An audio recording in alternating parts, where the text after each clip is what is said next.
Have you ever gotten in an argument with somebody? Anybody ever got in a fight with somebody? Yeah. We got somebody on. You can give me feedback. You ever get mad? You ever do something and you get real chewed out for it? I did a lot when I grew up.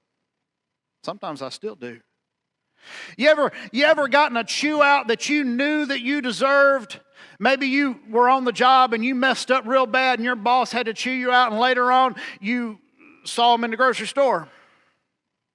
That's awkward, ain't it? You and your spouse ever get in a fight and you argue and you're just mad at one another and you're not talking to one another, but you forget that you rode together in the same car and you got to ride home together, and you get in that car and you just sit there in silence for the whole ride home? You ever do that? Am I talking to myself? Sometimes you have these things that happen and you have these moments of silence, awkward silence. I want to take you into a place of awkward silence that we see in the Bible. You get in those places and you know, who talks first? If you do talk, what you going to say? How does that conversation even begin? I've been there. Look together with me in John chapter 21. You look over in like the last third of the Bible, you'll see Matthew, Mark, Luke, and John. If you go into that book of John, if you go all the way to the very end of it, the very last chapter, chapter 21, we see Peter and his failure, and we see an awkward silence. You see, sometimes in the church we think about Peter and we think about the great apostle, the great preacher, that people would bring the sick out into the street so that his shadow would fall on them. But before Peter was ever the great preacher, Peter messed up. Peter denied Jesus. He failed. And Peter here in chapter 21, he sees and he has a conversation with Jesus, probably the first conversation I think that he had since Jesus rose from the dead. You see, Peter's kind of like me. Peter was a loudmouth. Peter was one of those kind of people where his mouth would work faster than his brain. Some of you married some of these people where their mouth runs faster than their brain. You know what I'm talking about. Maybe you've met a Peter. He was always putting his foot in his mouth. He was always speaking before he thought things through. That was old Peter. And Peter had put his foot in his mouth. Peter failed. When Jesus was arrested and all the disciples deserted him, Peter deserted him too.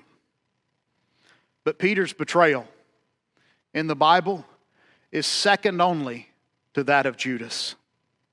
You look here in John chapter 21, and Peter and his buddies, his other disciples with him, these men who had followed Jesus around for 3 years, you see them going back to one of the only lifestyles that they really understood or knew anything about. They went back fishing. A lot of good stuff happened when you're out fishing, amen. They went out fishing. But Peter, he hadn't moved on from his failure. He was stuck where he was. And to make matters worse, they fished all night and didn't catch a thing. And all of a sudden this man comes along on the shore and he says, "Hey, you catch anything?" "No." Don't that just make you mad? "No." And the man, we know it's Jesus. He calls out, he says, "Put the net down on the right side of the boat." And as soon as they do that, the whole net was full of fish, so much that they couldn't even pick it up and put it in the boat. And all of a sudden, it dawned on them who this man on the shore was. It was Jesus. The Apostle John, he's standing in the boat. He says, "It's the Lord." And Peter, he puts on his coat, he gets excited, and he jumps in the water. That boy will jump in the water before he thinks. He jumps in the water, and I don't know how it happened. I don't know if Peter beat him to the shore, or I don't know if the boat beat him to the shore. I don't know who got there first, but Peter comes up out of the water. He's soaking wet, and the boat comes in with all the fish, and they meet Jesus there on the shore. And Peter, as he's walking up, he sees a charcoal fire. Well, big deal. He sees this fire as he walks up on the shore. That doesn't mean anything to you and me. John makes a point of telling us this. You look in John chapter 21 as he writes the account of Jesus' life in John 21 verse 9. He says, when they got out on land, they saw a charcoal fire in place with fish laid out on it and bread. John makes the point to tell us that it's a charcoal fire. Now that's interesting. Why is it interesting? Because that word for charcoal fire is only used 2 times in the Bible. One of them is used right here in John chapter 21. The other times it's used is also by John, also in the Gospel of John, and John uses that word 3 chapters earlier, but he talks about a different charcoal fire where Peter and John are standing in the courtyard of the high priest after everybody has deserted Jesus. And we read in John chapter 18, verse 18, now the servants and officials and officers had made a charcoal fire because it was cold, and they were standing and warming themselves. Peter also was with them, standing and warming himself. Now, right before that verse, in fact, verse 17 in chapter 18, Peter denies that he even knows Jesus. After this verse, 2 more times in John chapter 18, Peter will deny that he even knows anything about who Jesus is.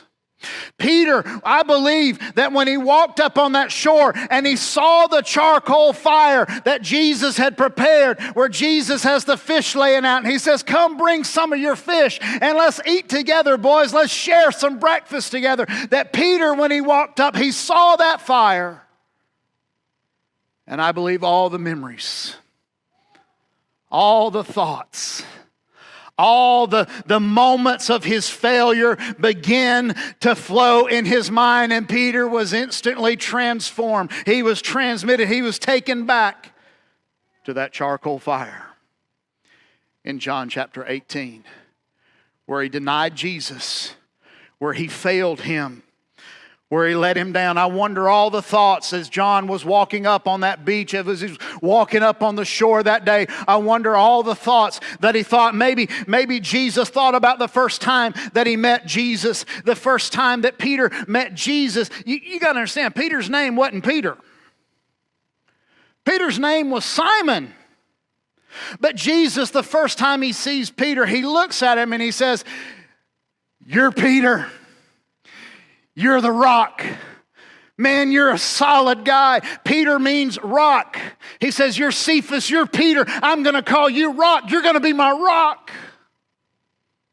I wonder if Peter thought about when the last time, maybe when he was on that shore along the Sea of Tiberias, along the Sea of Galilee, where he was out there fishing with his brother and a few other disciples, and Jesus came along on the shore and he hollered out to them, "Follow me." And all of them dropped their nets and everything they were doing, and they began to follow Jesus for 3 years. I wonder if Peter, when he walked on that shore, I wonder if he was thinking about when Jesus asked the disciples, "Who do people say that I am?" Some of the disciples, they said, "Well, some people say you're Elijah. Some people say you're John the Baptist. Some people say you're some prophet." And Jesus looked at his disciples and he says, "Well, who do you say that I am?" And it was Peter who stepped out from the crowd and he said, "You are the Christ, the Son of the living God." And Jesus looked at Peter and he said, "Peter, you're the man. You're my rock. Flesh and blood has not revealed that to you, but my Father in heaven." He says, and Peter, on that rock, I will build my church, and the gates of hell shall not prevail against it. Jesus looks at Peter and he says, you're my rock. And you and me, we're going to build a church. And on what you just said, that I'm the Christ, that I'm the Son of the living God, we're going to build the church on that truth, on that foundation, Peter. I wonder if Peter was going up on the shore and he saw that charcoal fire, if he remembered what happened right after that. See, as soon as Peter had his great confession, Jesus began to talk about he was going to die. He began to talk about how he was going to be betrayed, how he was going to be arrested, how he was going to be killed, how he was going to die for the sin of the world. See, Jesus was born to die. I wonder if Peter remembers standing there hearing all that and feeling again the emotions that he felt. See, none of the disciples wanted to hear any of that. How in the world can you be the Christ? How in the world can you be the anointed one and you're going to die? And again, it was Peter who stood up and said, no. That ain't going to happen. You ain't going to die, Peter. You ain't going to die, Jesus. If anybody going to kill you, they're going to have to go through me. You know what Jesus said? Jesus looked at Peter and he said, get behind me, Satan.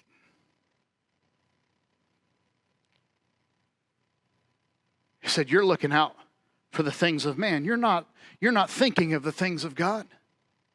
He rebuked Peter. You see, if Peter had his way, Jesus never would have gone to the cross.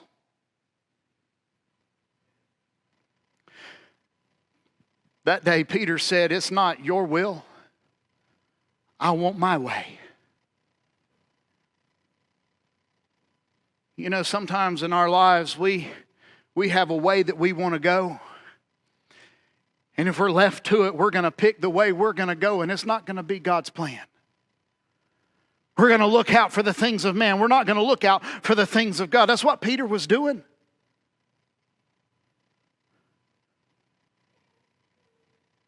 I wonder if Peter, when he came up and he saw that charcoal fire,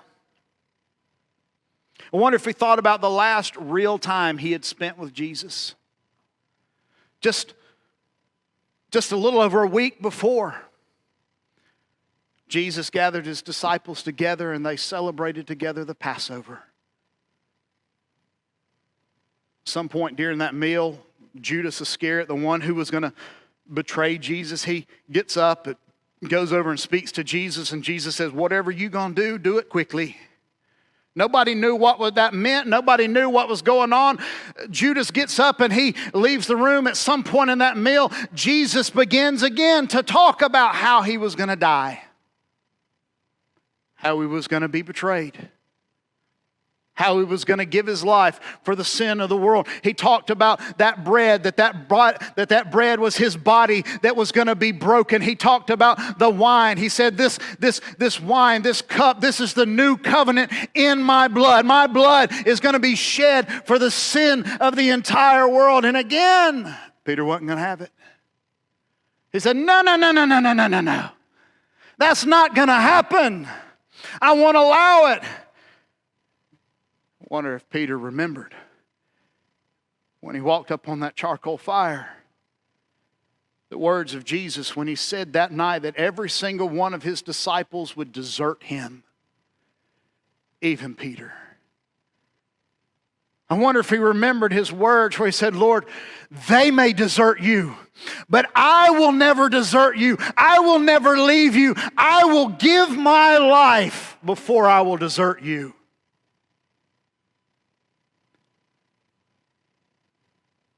I wonder if he heard ringing in his ears again those words of Jesus. This very night, before the rooster crows, you will deny me 3 times. I wonder if Peter, dripping wet, swam through the lake. If he's coming up on that shore, I wonder in his mind if he's thinking about that time in the garden where he prayed, where Jesus called on his disciples to pray with him. They couldn't even stay awake, much less pray. And Jesus, weeping great tears in the garden, pleading with his Father, Father, if there's any other way where you can do this without me going to the cross, I'm all ears. Lord, if this cup can pass from me, do it. Nevertheless, not my will, but your will be done. I wonder if Peter was thinking about when Jesus woke him up, how they went on out from that place, and immediately Judas, who was going to betray Jesus, comes up bringing a crowd with him and kisses his friend Jesus on the cheek and betrays him, and they arrest Jesus. I wonder if Peter remembered the moment that night where again he said, no, this is not going to happen. And Peter drew his sword and he cut that dude's ear off. And Jesus again rebuked Peter.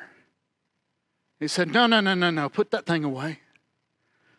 Don't you know that I can call down angels? Don't you know that I can stop this at any time? Peter, don't you know that I'm not doing my will? I'm not doing your will. That Peter, what I'm doing is the will of my Father. Peter's just trying to do what's right. You ever been there? Where you're just trying to do the right thing, but the right thing keeps turning out to be the wrong thing and you keep messing it up. That was Peter. Peter put away his sword.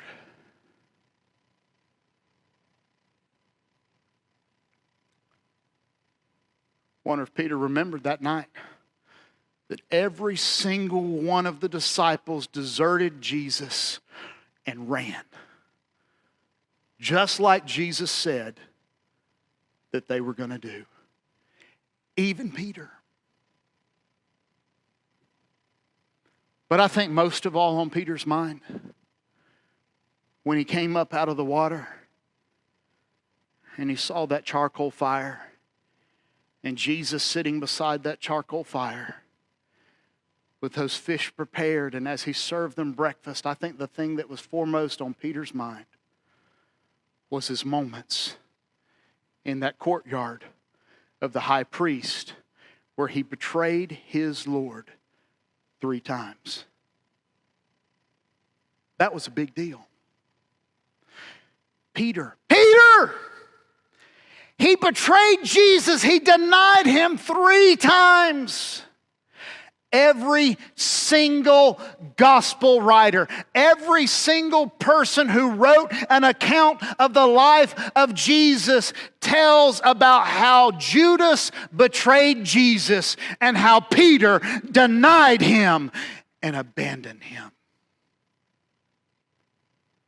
Peter and his failure was so well known, everybody knew the story, that nobody who told the story after that, nobody who wrote the Gospels, nobody could leave it out of their account.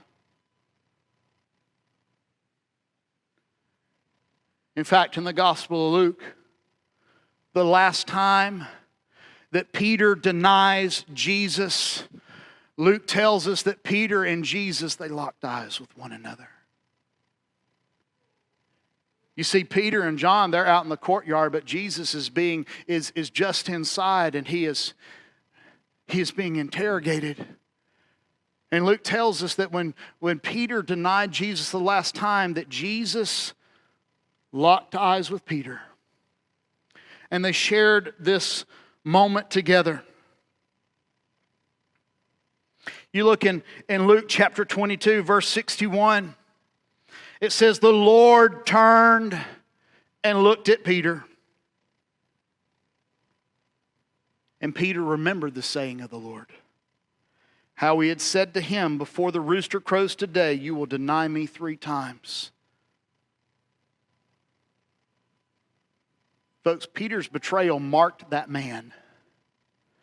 Peter's betrayal redefined him as a person. That moment scarred him. It ran deep. It cut him deeply. He remembered it. In fact, the very next verse, verse 62, says that Peter went out. He went out and he wept bitterly. Peter, when he denied Jesus, it cut him to the core. And Peter, when he walked up on that shore and he saw that charcoal fire on the beach, he was standing there on the Sea of Galilee, but mentally, he was back in that courtyard. He was back at the moment of his desertion. He was back at the moment of his failure. And Peter was filled with disappointment and discouragement and shame and dysfunction and brokenness. And all of that flooded back in Peter's mind. How he had let his Lord down. How he had messed up. And everybody knew it.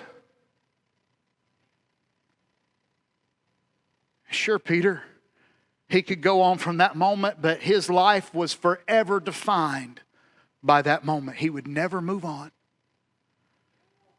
And so while he was standing on the shore at that fire, he was really here. You look down in verse 15 in chapter 21. And the Bible tells us that after they finish breakfast, Jesus starts the conversation. The Bible tells us, John tells us that Jesus had been seen by the disciples 3 times.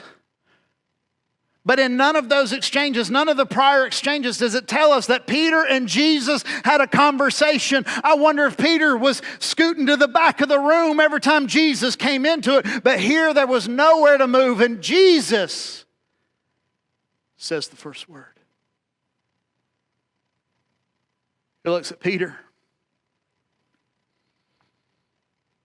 He says, Simon, son of John. Notice he doesn't call him Peter. He doesn't call him my rock. He doesn't call him the rock. He calls him Simon, son of John. Jesus is formal. He says, do you love me more than these? You know, I think it's significant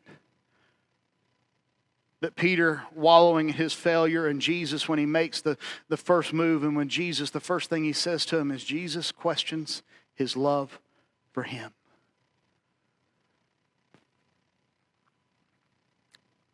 Peter had denied Jesus 3 times. And Jesus had to know. He looks at Peter. He says, in light of everything that has happened, Peter, could you still say that you love me more than all of these others? What Jesus doesn't do is he doesn't interrogate him about his past. He doesn't bring up all his failure. He doesn't make him walk back through and relive the moments of that night. Jesus simply looks at Peter and he says, do you love me more than these?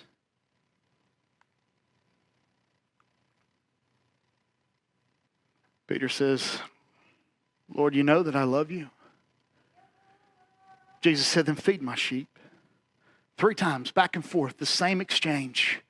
Peter denied Jesus 3 times. 3 times Jesus asked him, Peter, do you love me? The 3rd time Jesus asked him the question, John tells us that Peter was grieved, that it really got to him. Peter broke the 3rd time that Jesus asked him, Peter, do you love me?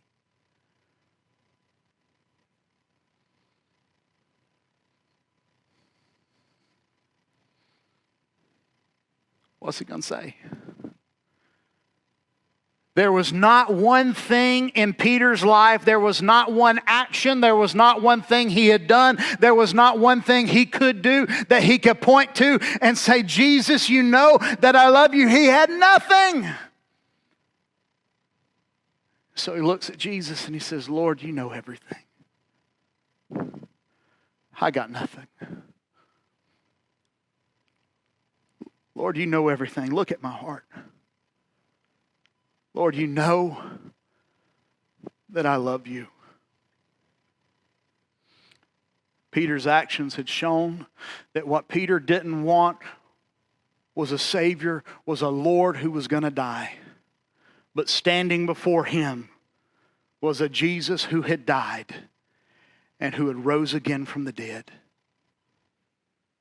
And Jesus, the risen Lord, He's standing there over that charcoal fire and He's saying, Peter, do you love me? Peter, do you love me? Peter, do you love me? Peter, do you know that that brokenness and that shame and that dysfunction and that discouragement and that disappointment that you're holding on to, that you're wallowing in, don't you know, Peter, that on that cross when I went there, I took all of these things and I nailed them there with me. They were put on the cross with me. And when I died, all of that failure died with me. All of that shame died with me. All of that dysfunction, that brokenness, it all died there with me on the cross. Peter, don't you know? When you look at that fire, don't you know that all that stuff you're holding on to, when my blood was poured out, it washed it all away. It swept it away. And it's gone. It's under my blood that was shed for you. Peter was standing over the fire of failure. And Jesus was standing over the fire of salvation and restoration. Jesus did what only Jesus could do. He looked at Peter and He said, I forgive you. Feed my sheep. Peter had failed, but Jesus said, I'm still on your side. I still want you. You look down at verse 19, and again Jesus looks at Peter and He says, after He said all this other stuff, He says, follow me. The same two words, standing on the same shore, maybe in the same stretch of shore. When He first called Peter, He said, follow me. We all struggle. And we all fall. And we all fail. It's evident that we need Jesus desperately in our life.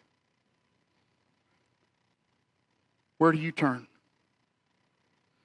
Where do you turn?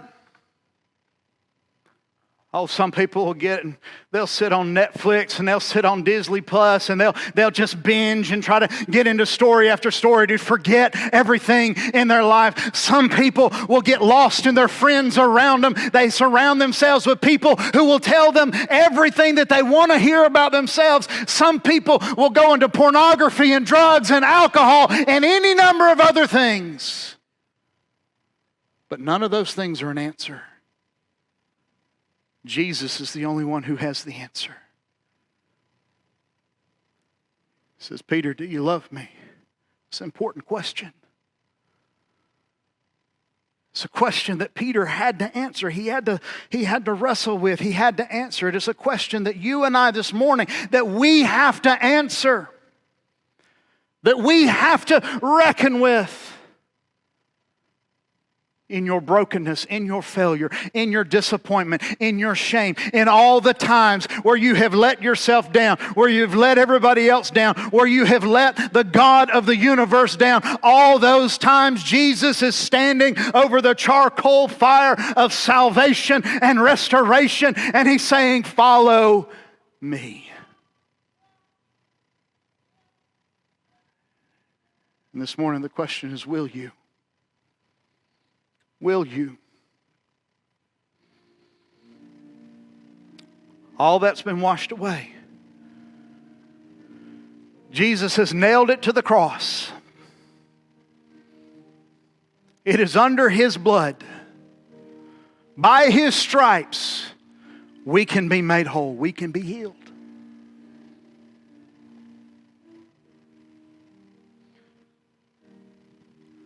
I ask you to bow your heads.